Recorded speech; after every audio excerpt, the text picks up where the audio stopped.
أنشئت جمعية الأسرة المتألفة لرعاية المعاقين ذهنيا عام 1994، وأدخلت الجمعية برنامج الأولمبياد الخاص المصري الذي يوفر التدريب الرياضي والألعاب والمسابقات الرياضية للمعاقين ذهنيا في مختلف الرياضات، وبهذا منحت الجمعية هؤلاء المعاقين الحق في ممارسة حياة طبيعية وتنمية المهارات الحركية والجسمية والعقلية، كما أدخلت على قلوبهم السرور من خلال الإحساس بالفوز في البطولات الرياضية واكتساب الثقة بالنفس وإثبات الذات من خلال الاحتكاك بالمجتمع.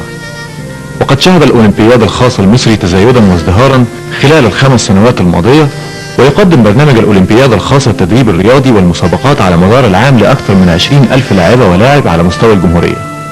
وقد حققت البعثة المصرية للأولمبياد الخاص إنجازا كبيرا مشرفا لمصر خلال بطولة الألعاب العالمية الأولمبياد الخاص، والتي أقيمت بمدينة شنغهاي بالصين خلال الفترة من 2 أكتوبر إلى 11 أكتوبر عام 2007، حيث شارك الأولمبياد الخاص المصري بعدد لاعبين يقدر ب 62 لاعب ولاعبة اشتركوا وتباروا في 10 رياضات، وقد حصدوا عدد 45 ميدالية متنوعة، 14 ذهبية، 13 فضية، 18 برونزية، وبعض المراكز المتقدمة من الرابع إلى الثاني. يذكر أن الأولمبياد الخاص لا يتوقف عند سن معين، ولكن التدريب للجميع والساحة مفتوحة لجميع المستويات والأعمار. يعد برنامج الأولمبياد الخاص المصري من أهم المشروعات وأكثرها طموحا في مجال رعاية المعاقين بمصر.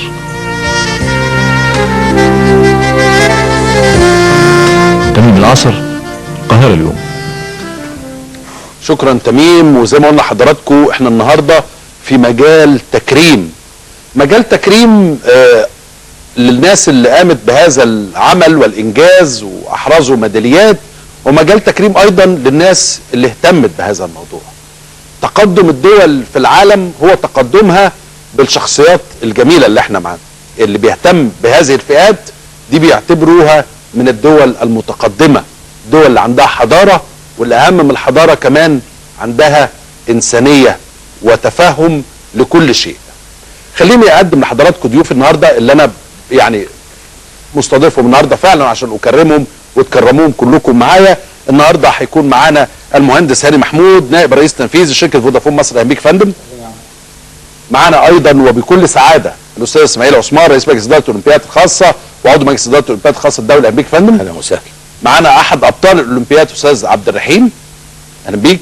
معانا المربيه الفاضله والاستاذه المحترمه جدا ليها انشطه كبيره في مصر ودايما يعني بنبقى سعداء باللي هي بتعمله، الاستاذه ماجده موسى الرئيس التنفيذي للاولمبياد المصري. معانا المهندسه راويه منصور متطوعه بالعمل الاولمبياد المصري. اهلا بيك يا فندم. معانا ايضا ساعدنا يا استاذ اسماعيل. رامي حسين راضي. ومعانا طارق وهو طارق من المتطوعين اللي راحوا الاولمبياد عشان يساعدوا الناس. ومعانا مازن، صح كده؟ مازن الساده موزن البارة. معنا مازن موسى الطبق سعداء جدا ان انت معانا النهارده. الله يخليك والله.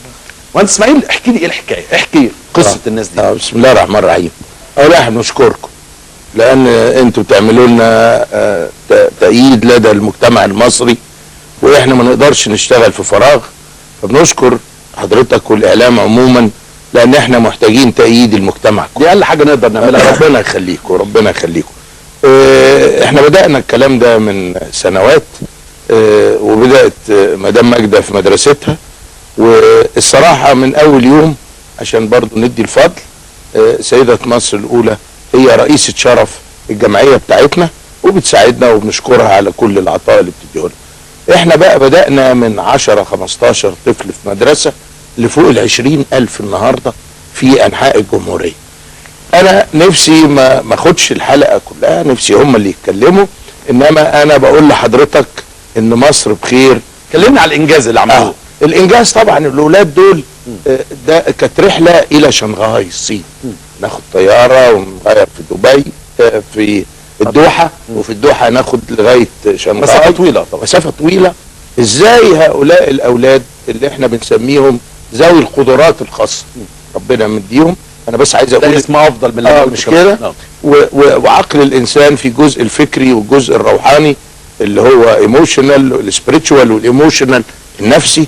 الولاد دول اذا كان في جزء فكري قل، فالجزئين التانيين ما شاء الله ربنا مديهم طبعا كفاءه وحاجه زي كده. الولاد دول احنا بقى عايزين نجهز. طب حضرتك رحتوا بيهم شنغهاي حصل ايه؟ اسمهم اتليتس، احنا رياضيين. بنسميهم الرياضيين، وهؤلاء الاولاد بيتمرنوا وبيجهزوا وبنختارهم من ميداليات من من انحاء الجمهوريه، مش مثلا من نادي الجزيره ولا الصيف بس، لا بنروح في كل المحافظات وفي النجع وفي الارياف، وبناخد الولاد دي وبيحضروا مرتين عشان يبقى اتليت، مرتين في الاسبوع لازم يتمرن في تدريب زي اي فريق رياضي، زي اي واحد بتجهزه الاولمبياد. احنا بقى بنحيي عشان برضو دلوقتي اولياء الامور اللي هم بيدونا اولادهم، الكوتشز اللي بيدربوهم، كل الملاعب والاجهزه والنوادي ومدارس التربيه الفكريه والجمعيات يعني كل مصر بتتجمع في هذا الكلام.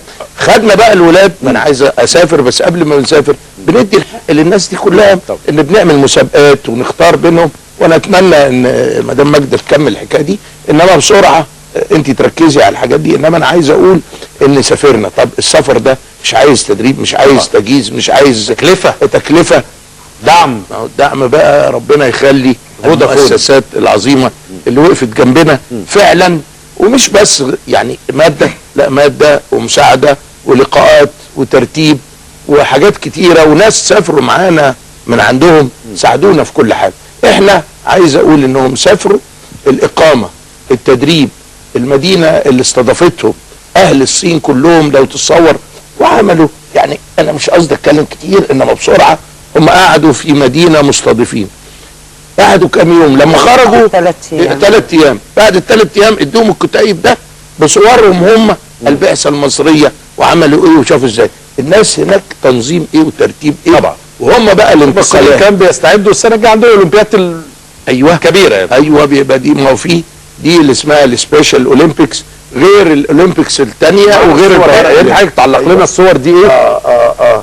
يا ماجده يعني انت معايا لو عايزه تكملي شويه عشان ما اخدش القعده لوحدي. لا يا فندم حضرتك سعداء بحضرتك، ربنا كذا يكونوا في السنتر. هو ده كانوا متصورين في المدينه اللي هم فيها، مش كده؟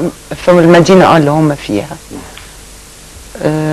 هي المدينه المستضيفه، هم بيروحوا قبل ما يبتدوا الالعاب لعده اسباب، 3 ايام بيمضوا فيها هناك عشان يتعرفوا على العادات والتقاليد بتاعه الدوله، وفي نفس الوقت بيعملوا لهم الديفيجننج. يعني الديفيجننج ده لان في مستويات مختلفه من القدرات عندهم، ففي مستوى اول وثاني وثالث ورابع، بيتقسموا عشان لما يبقوا في المسابقات المستويات تلعب مع بعض، في مساواه بين الناس في قدراتها. فده 3 ايام اللي هم بيقضوها فعلا بتبقى مفيده بالنسبه لهم، لانهم بتبقى راحه، بيبقى التعامل مع الاسر هناك والتعامل مع المتطوعين.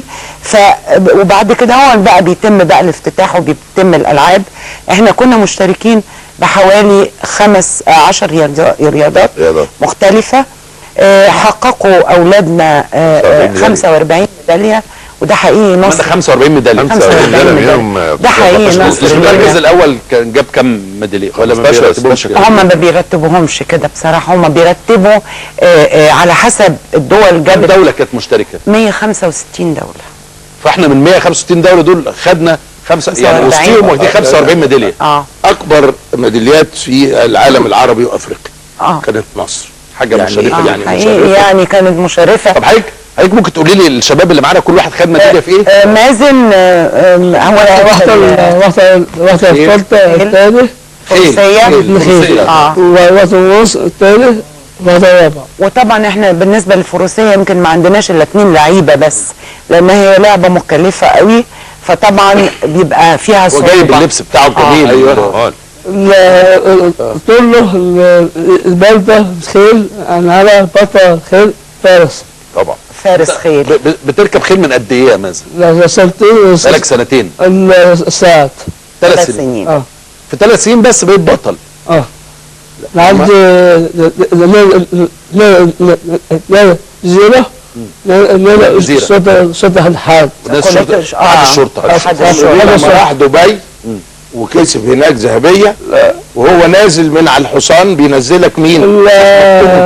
انا الشيخ التوم بيقول له انا نزلك، قال له ايوه، قال له ايه؟ قال له سيبني انا ضربت في سقفها. السليمة الواحدة الناس الواحدة. قال له انا انزل لوحدي. برافو. أنا بطل السباحي الأول، بطل تنس طاولة لعبة تنس طاوله لعبة كذا حاجه يعني. ولا وبولينج لاعب بولينج. الثاني الثاني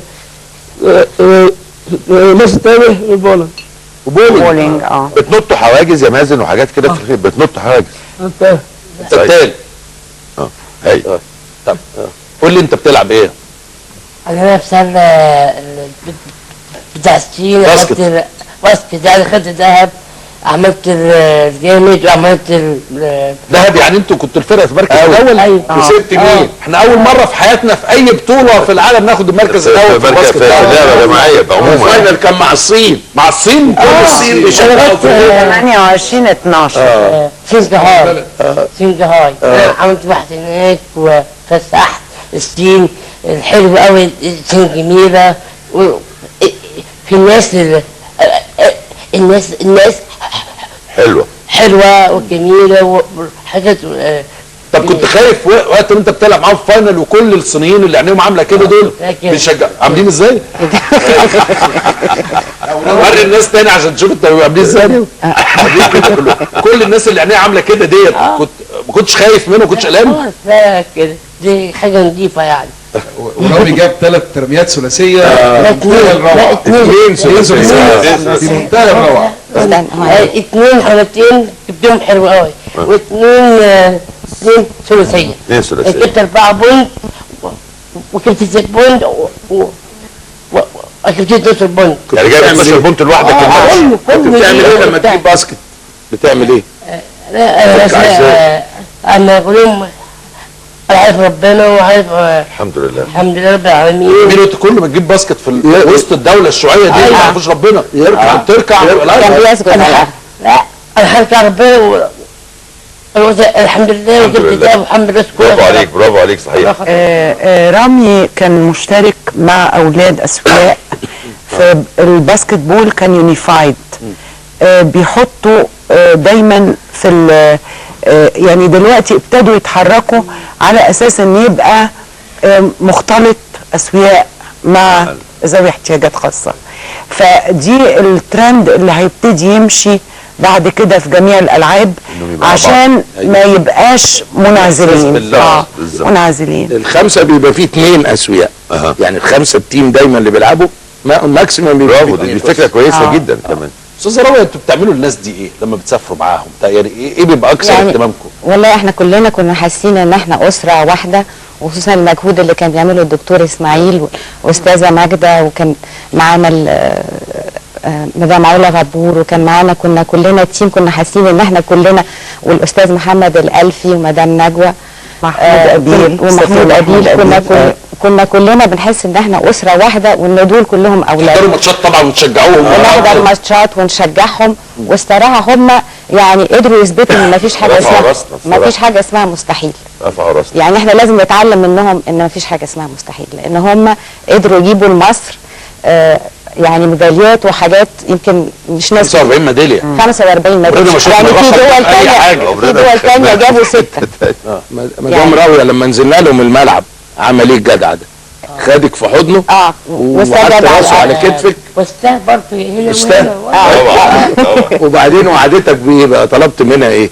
انا سالته نفسك انت معكش خد بقى مايك عشان سالته نفسك في ايه يا رامي؟ راح نفسي انا هشتغل. نفسي اشتغل صراحه. عايز تشتغل ايه؟ في شركه سيارات عربيات كده عشان في فلوس. دول عندهم اكبر شركه عربيات في الدنيا. عندهم فلوس كتير واشتغل وهو هناك. انت هتقر علينا ولا ايه؟ اشتغل وهو هناك. فانت دارس حاجه ليها علاقه بهندسه السيارات او ميكانيكا السيارات؟ ايوه. دارس ايه؟ عرفت كل يوم حاجات حلوه. في حاجه سوق مفتاح عربيات، حاجات كده نجيبها. انت غاوي عربيات، بتحب العربيات. غاوي عربيات صراحه. قول لي يا طارق بقى، انت دورك كان ايه؟ انت رحت معاهم. ده هو معاه ميكروفون. انا كان دوري هناك ان انا بساعد الاطفال دي وبقول لهم يعني بتكلم العالم كله ان دول زيهم، وبنحاول ان احنا كنا نجتمع مع بعض ونشوف لهم حقوقهم ويعني نعيشهم كانهم انت كنت رايح تشجعهم في البطولات بتاعتهم يعني كمان؟ هو كان رايح في برنامج اسمه مدارس الشباب مع ولد زميل له من اولادنا ذوي الاحتياجات الخاصه، لان هو في المدرسه اللي هو فيها في دمج الاولاد ذوي الاحتياجات الخاصه، زي ما حضرتك كنت بتقول. ودي اللي احنا بنتمنى في مصر من الايام ان ده يحصل، ان ما يبقاش لهم مدارس لوحديهم، يبقوا مدمجين في المجتمع لان ده من حقهم. مظبوط. عبد الرحيم بقى كان في ممكن تديله المايك، مش عارف اذا كان معاه المايك ولا ما اظنش. قول لي عبد الرحيم كان بيعمل ايه؟ لعب ايه وكان جاب اول عرب. اول عرب. اول عرب. خد واحد ذهب واحد تاني. كنت بتلعب ايه؟ تنس. بلعب تنس ارضي. تنس ارضي مش تنس طاوله. مدرسه تربيه فكريه ومن حلوان. وخد الاول عرب وخد التاني. برافو عليك. خدت اول عرب وخدت التاني على العالم. اول عالم. اول عالم. مين اللي كان موجود قدامك في النهائي؟ جنسيته ايه؟ احنا بنلعب مع محمد عبد الرحمن، بنلعب مع لعيب دول. رحت انا ولعيب طب الاول هتاخد تلعب اول العالم. طب بيلعبك واحد صيني؟ بلعب واحد مع طلياني ايطالي. كسبت واحد طلياني؟ مع ميتا. واحد بتاع كوري دول كسبتوه. اكيد يعني انتوا يعني الدعايه اللي انتوا بتدوها لمصر وما بتكسبوا جوه يعني اسم البلد والنجاح شيء جميل جدا. يقول لك الفراعنه جرايد تاني يوم الفراعنه. الحاجه الثانيه الجميله اللي كانت هناك البرنامج اللي هو الطبي، بيكشفوا على الولاد كلهم. ال 165 دوله فيها 7500 ولد وبنت مشتركين، كل ده بيتم عليهم الكشف الطبي. عبد الرحيم واحد من الولاد اللي عملوا له سماعه. عملوا الاثنين من الولاد سماعات، لان طبعا السماعات زي ما احنا عارفين غاليه يعني. وبنتمنى ان احنا بقى في ولاد كتير عندنا محتاجين الخدمه دي، بس احنا طبعا مش قادرين ندي ليهم كلهم. الحاجه الثانيه اللي اتعملت، السماعه دي مش موجوده في مصر حضرتك؟ موجوده بس غاليه جدا قوي. بكام يعني السماعه؟ $3000 هناك. هي كانت هناك ب3 اسعار. بس ثانيه واحده يا مدام ماجده، انا عايز اسال سؤال. هم كشفوا عليه كشف دوري عادي زي ما بيكشف النظر، ولما لقوا ان هو عنده الا في السمع عملوا له لوحدهم هم السمع. والنضارات نفس الحكايه. احكي مصر برضه بيعملوا لنا نظارات. مصر يعني احنا يمكن يعني واحد من الناس فعلا اللي ساعدونا كتير المغربيه، لانهم عملوا 250 نظاره لاولادنا اللي كشفوا.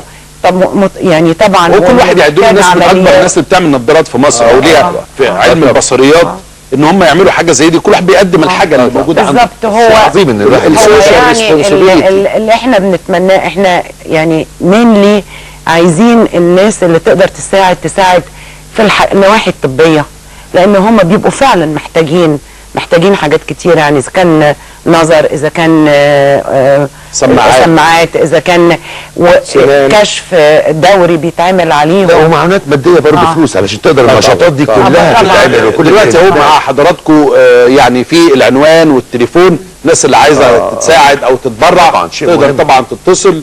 واستاذه راويه، ايه الاحساس؟ كان احساسك ايه هناك كمواطنه مصريه؟ انت طبعا رايحه الدنيا كلها هناك، ايطاليا، الصين، كوريا، امريكا، كل الناس التايكونز في مجال الاهتمام بالحالات دي. الافتتاح اللي كان هناك الصراحه كانت حاجه عظيمه ما شفتهاش قبل كده. كان اولا كميه الفنانين العالميين اللي كانوا موجودين كانت حاجه يعني عظيمه، وكان رئيس جمهوريه الصين بنفسه موجود في الافتتاح، وكان في 75,000 متطوع من الصينيين للاهتمام متطوع للاهتمام بالضيوف. دول شارع يعني ما فيش دول اسره. والصراحه شنغهاي، احنا يعني شنغهاي اللي شفناه في شنغهاي انا ما شفتوش. لا شنغهاي تطورت تطور مذهل، يعني هي مدينه مذهله، يعني مدينه مذهله. سنه 97 بيقولوا ما كانش فيه غير شارع واحد ولا صفيح. ولكن حتى كنت بسال واحده صينيه ازاي انتوا اتقدمتوا هنا؟ قال اتقدمنا بالعمل والاخلاص في العمل. لقوا فكره جديده على فكره كانت ايه؟ فكره جديده. العمل. لا هو يعني حضرتك دايما بتقول خلاص، لو حطينا الف قدامها وبقت اخلاص في العمل هنوصل ان شاء الله. يا ريت فعلا. جميعا. هنطلع فاصل الاول نرجع تاني ونشوف شركه فودافون هي اللي وقفت ودعمت هذا المشروع الجميل. يمكن ده بيبين وبيثبت للناس انه الناس دي مش كل شغلتها ان حضراتكم تتكلموا في التليفون وياخدوا فلوسكم. يعني في جزء كبير من الفلوس اللي هم بيربحوها، وهي شركه يمكن من اكتر الشركات اللي عندها ارباح في مصر، بترجعها للمجتمع في صوره اشياء كثيره، ومنها انه بصراحه هم بينتقوا مشروعات جيده جدا وبيقدروا يدعموها لغايه ما تنجح. ان هم دعموا مشروع زي ده لازم نحيي شركه زي شركه فودافون، فعلا مجهود كويس. اما نرجع نتكلم مع الاستاذ هاني عملوا ايه والدعم ده بيبقى شكله عامل ازاي، وناخد اتصالات حضراتكم عشان نحيي كل هؤلاء المكرمين معانا اللي جابوا لنا 45 ميداليه في انت بتقول في جمله انت حافظها انا بقولها، بتقول ايه؟ على البنات. على البنات. بنات ايه؟ بنات مالهم؟ موز موز موز بس هو احب الجمهور بتاعي.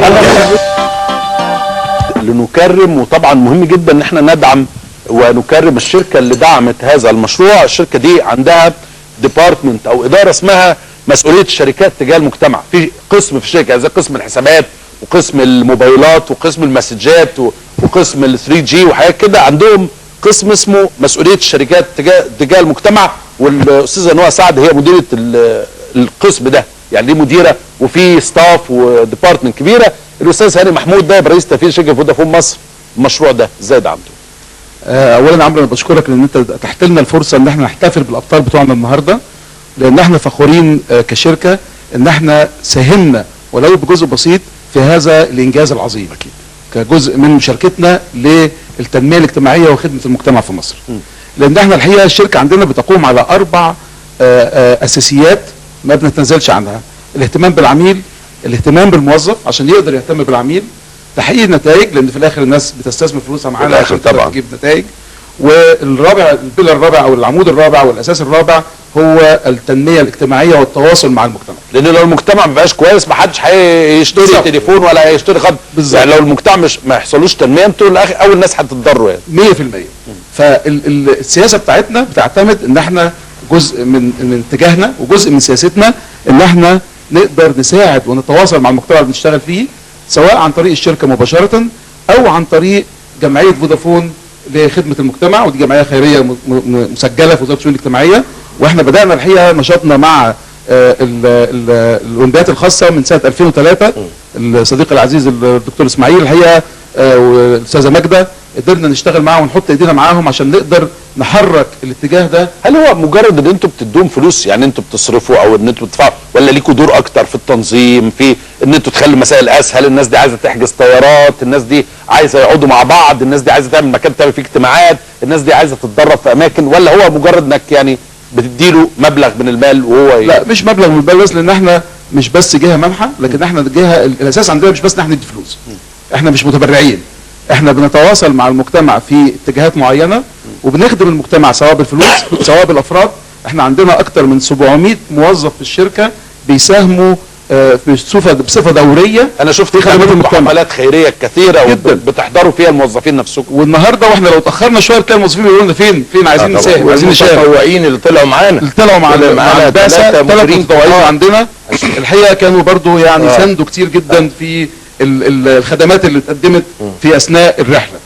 الحقيقه كمان ان احنا لما بنعمل كده واي شركه بتعمل كده الهدف منها في الاخر ايه؟ ان انا النهارده بزود الولاء بتاع الموظف بتاعي، يبقى سعيد انه بيشتغل في الشركه، مش بس بتجيب ارباح لكن كمان بتساعد في خدمه المجتمع. بساعد ان العميل بتاعي يبقى حاسس ان انا عايز اشتغل مع الشركه دي. طبعا الشركه دي بتقدم خدمات للمجتمع، انا عايز اشتغل معاها، وفي نفس الوقت برفع من مستوى المجتمع اللي بشتغل فيه عشان يقدر يشتري مني او ياخد الخدمات بتاعتي. ففي جميع الاحوال في الاخر تواصل بين المؤسسات والشركات والمجتمع اللي بنعمل فيه. انا عايز اقول لحضراتكم انه من الحاجات اللي انا فرحت انه لما فودافون عملت ال 3 جي في مصر اللي هو الفيديو كول، انه في ناس اللي هم كانوا قبل كده الصم والبكم ما كانوش عارفوا يستخدموا الموبايل، فاصبحوا يقدروا ان هم يكلموا بعض بلغه الاشاره. اكتشفت التطبيق زي ده يتم استخدامه مفيد، ما كانش حد شيء يفكر مفيد فيه جدا يعني. هو مش بس اللي بنبعت بيه رنات ومش عارف ايه وحاجات كده ومسجات كبيره وصور كبيره، ولكن ايضا في ناس من اخواننا دول استفادوا جدا بالتكنولوجيا دي جدا. ما ده ان احنا عندنا جزء مخصوص في القسم بتاع خدمه المجتمع او التواصل مع المجتمع، قسم مخصوص عشان الخدمات والمنتجات بتاعتنا ازاي نوجهها لخدمه المجتمع. وده كان واحد من البرودكتس او واحد من المنتجات بتاعتنا اللي تم توجيهها بالكامل لخدمه المجتمع.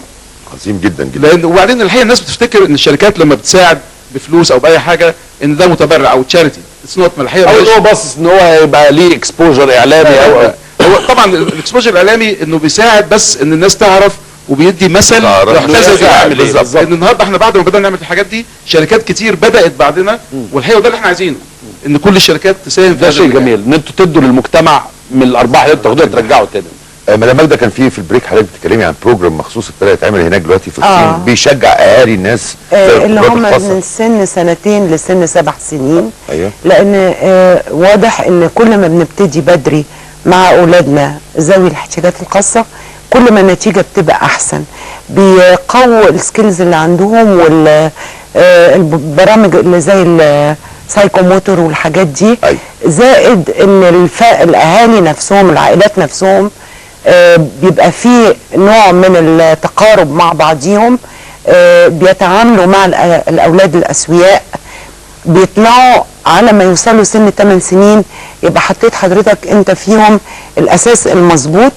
وكمان عشان ندي امل للاهالي اللي موجودين ان يعني ما حدش يتضايق، ربنا سبحانه ومحدش ييأس، وسبحان الله ان هو بيديهم قدرات مش موجوده عند الاسوياء. فاحنا بس لو نهتم بيهم كلنا ونديهم الرعايه الكافيه.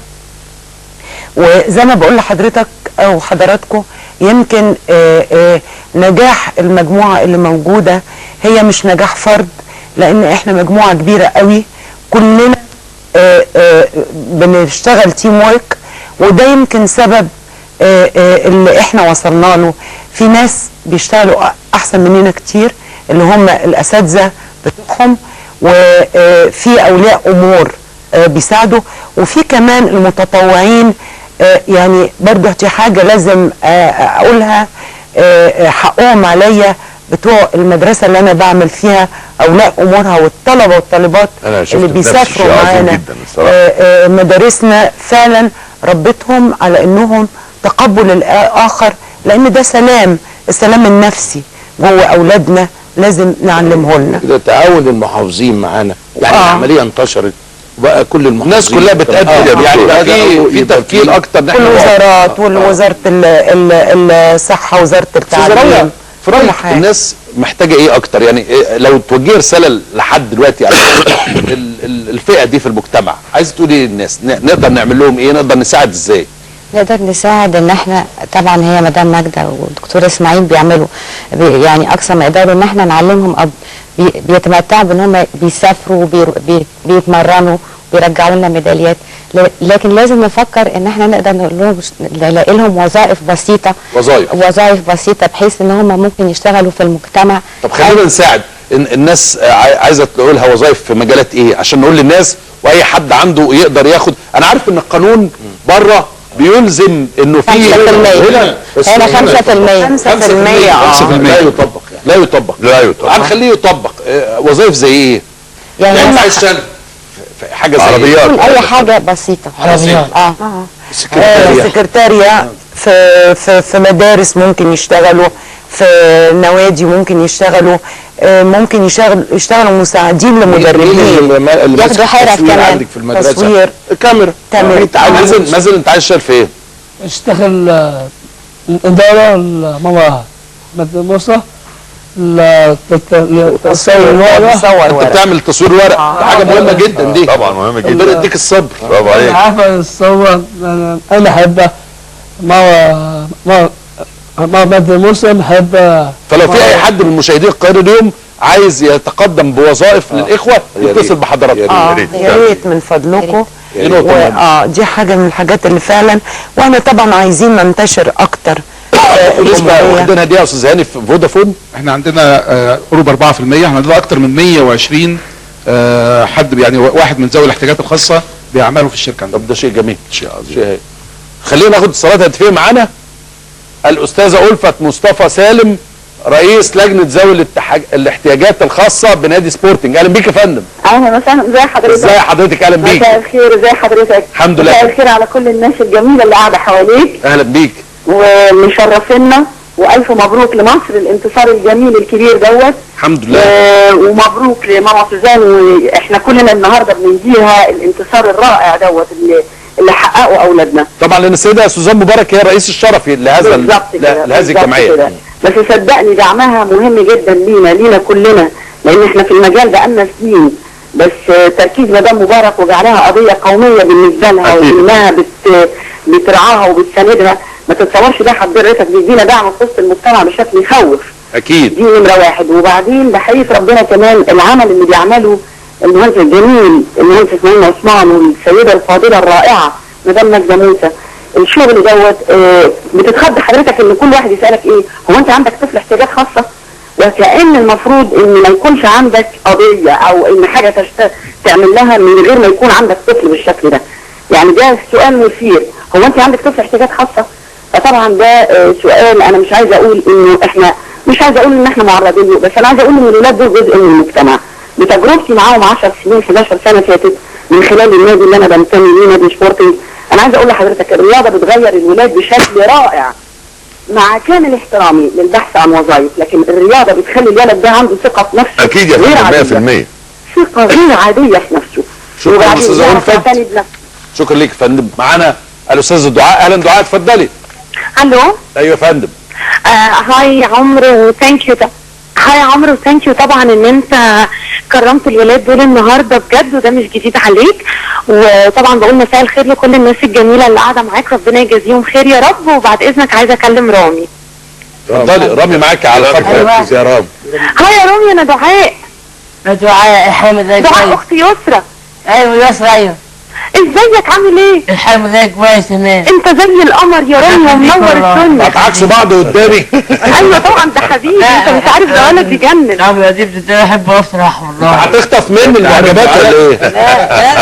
لا ما ينفعش كده. هي موز ثلاثيه كده. اثنين وثلاثيه واثنين 4 6 و 12. عظيم. بيعمل 12 ده حاجه يعني رقم جامد. ده جامده يعني. جامده. احنا مش قدك يا عم. معانا سعاد. انا سعاد اتفضلي.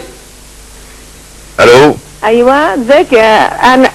الو. ايوه اتفضلي يا استاذ سعاد. اهلا بيك. مساء الخير يا استاذ عمرو. اهلا بيك يا فندم. شكرا لحضرتك جدا جدا على استضافه الناس الجميله دي، والله ده يعني جميل منك كتير جدا يعني. لا يا فندم ده دور يعني ده هم اللي عملوا لنا جميل. مصر كلها فرحانه بيهم جدا طبعا الحمد لله. ونشكر الساده الحضور طبعا اللي هم ليهم مجهود كبير جدا في نجاح الناس دهيت، ونشكر كمان اهاليهم اكتر ان هم اكيد ليهم دور كبير جدا ان هم يوصلوا للنتائج دهيت.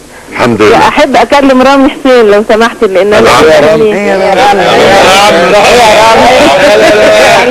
يا جدعان في ايه؟ ايوه يا عم. رامي سينما يا رامي بقى. الف مبروك يا حبيبي. الحمد لله كويس. انا سعاد بنت خالتك سلسة. طبعا الف مبروك يا حبيبي. والروح بقى وتروح. ما شاء الله عليك زي القمر. موز موز موز. ايوه موز لازم اخد فلوس بعد كده على كده. سجلها يا عم. عشان كده. اهلا فاطمه اتفضلي. مساء الخير. مساء النور. اهلا بيك يا فندم. ميرسي قوي يا عمرو ان انت مهتم باولادنا وجزاك الله كل خير.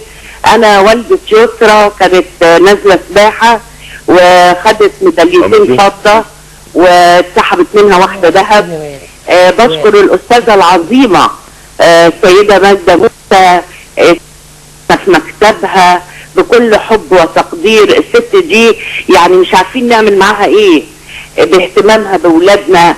بشكر مدرب يسرا كابتن عمرو محيي يعني لاهتمامه ورعايته. بشكر المشرفين على الولاد يعني البنت جايه سعيده بثقه في نفسها.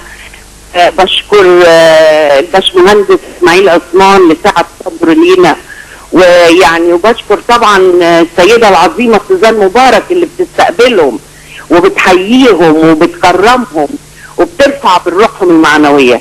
جزاكم الله كل خير. ربنا يبارك لنا فيكم. شكرا. هي سؤال بقى للاستاذ هاني فودافون. كان وعد انه يعمل موبايل بسيط جدا لاولادنا من سفرية تونس.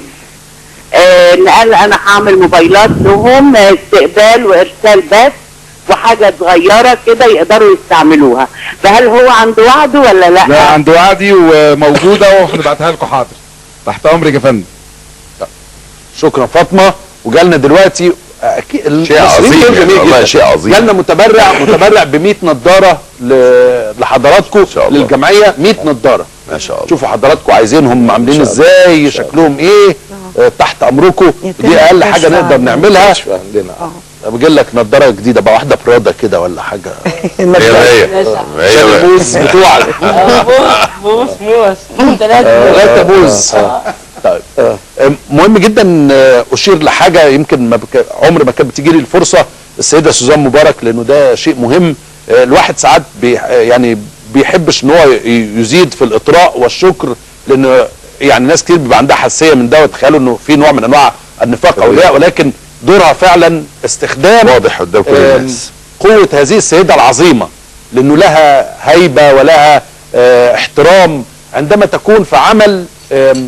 ناس كتير بتيسر ليها الاعمال دي، يعني عندما تكون على راس عمل ناس كتير تعرف ان هي موجوده في المكان ده فتقدر تساعد، يعني تستخدم اسمها فعلا في انه هي تيسر للحالات اللي زي دي وفعل الخير. فعلا شيء جميل. انا جاي بتوصيه وبطلب من مجلس الاداره بتاع الاولمبيات الدوليه كلها، اللي هم اغلبهم عيله المرحوم الرئيس كينيدي، وفيهم شخصيات كبيره قوي في امريكا ورؤساء شركات كبيره. أيوة. ومجلس اداره، وفيهم رؤساء دول حتى معانا، باعتين معاه رساله. يونس كينيدي دي اخت كينيدي اللي هي بدات الكلام ده من الستينات، تشكر سيده مصر وعلى المجهود وعلى السند اللي بيديها لنا. ويعني ما تتصورش مجهود ملحوظ يا فندم. يعني هناك حاسين بمصر قوي. وتلاقينا دايما هناك مقدرين ودايما على اتصال مباشر، وعشان كده واخدين حد من مصر في مجلس اداره عن المنطقه كلها. نلحق ناخد اتصال اخر قبل ما وقتنا يخلص. معانا غاده من ابو ظبي. اهلا غاده، اتفضلي. ايوه السلام عليكم يا عمرو. عليكم السلام ورحمه الله وبركاته. بيك يا فندم. مساء الخير دكتور عزت. اهلا وسهلا يا فندم. عمرو انا ليه عتاب عليك، انا بعت لك بيه مسج ما علينا. انا بكلم اهني كل الابطال، ما شاء الله عليكم، ربنا يكرمكم يا رب ودايما دايما في زياده. اكلم بقى مس ماجده موسى لانها مدرستي من ايام ما كنا في حضانه يا مس ماجده، من ايام كورموران. بس انت كده عندك 10 سنين مثلا ولا 12 سنه؟ لا عندي 3. ايام يا مس ماجده كورموران انا غاده ومعتز وهناء العدل زمايل عمرو ومحمد ولاد حضرتك طول عمرك ممتازه وبتعملي من الفسيخ شربات، ما شاء الله عليكي.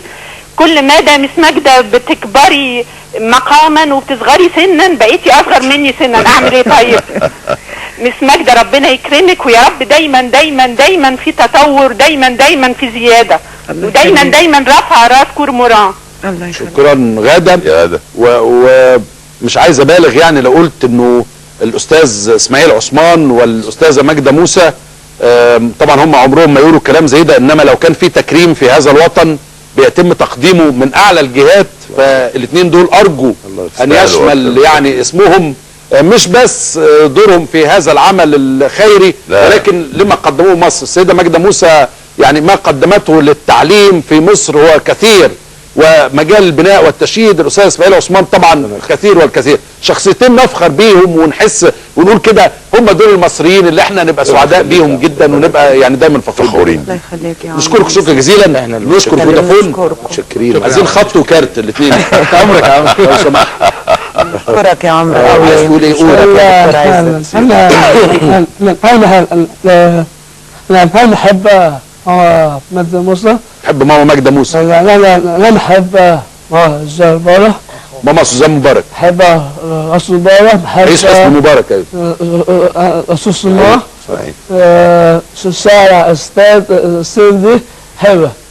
مصر لا مصر. برافو جدع. برافو.